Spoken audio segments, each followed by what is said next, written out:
New at 11 tonight, two would-be customers are very upset that local Apple stores refuse to sell them products after hearing them speak a foreign language. Channel 2's Amy Napier-Viteri is live in Alpharetta with why Apple is saying that it had to turn them away. Amy. Justin, I spoke with two people, both of them U.S. citizens, who say they went to two different Metro Atlanta Apple stores, including the one here at North Point Mall. They say employees turn them away from buying iPads and iPhones after hearing them speak in Farsi. Apple says they're just following company and U.S. policy. Very hurtful, very embarrassing. I actually walked out in tears. Sahar Sabet is a U.S. citizen. Like most 19-year-olds, the UGA student is never far from her iPhone.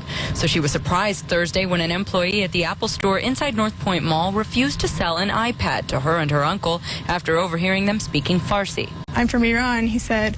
I just can't sell this to you. Our countries have bad relations. I would say if you're trying to buy an iPhone, don't tell them anything about Iran. Zach Jafarzadeh had a similar experience at the Apple store in Perimeter Mall. He was helping a friend buy an iPhone. That friend was from Iran, living and studying here on a visa. We never talked about him going back to Iran or something like that. I mean, he was just speaking. We went with Sabet to the North Point Apple store Monday. We took this iPhone video of the same employee repeating the policy. He reiterated it always will be not to sell to anyone from Iran. A manager showed us Apple's policy. It says the exportation, sale, or supply from the U.S. to Iran of any Apple goods is strictly prohibited without authorization by the U.S. government. The manager also tells me they have to rely on customers to be honest. Discrimination, racially profiled. He didn't have any business asking me what country I was from. Jafarzadeh, who is from Virginia, says no one asked him where the phone was going. The employee only questioned his ethnicity. I feel like this is a bit of racial profiling, against Iranians, and I'm appalled. Sabet tells me she finds the policy confusing because it doesn't seem to be consistent. She says she called someone with corporate customer relations, and that employee apologized and told her she could purchase the iPad online.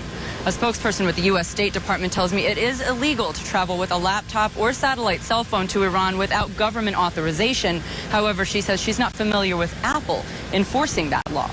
Live in Alpharetta, Amy Napier-Viteri, Channel 2 Action News Night Beat. So, Amy, let's be clear here. You're saying this is a State Department policy of the United States government, and they're pushing that down onto Apple. It's unclear whether the State Department has asked Apple to participate in this. The U.S. does have an embargo. They have trade sanctions with certain countries like Iran, Cuba, North Korea. But it's unclear. Apple would not give us an official statement on what they're doing or why. They simply pointed us to their policy. It will be interesting to see if we get more stories like this one. Amy, thank you very much.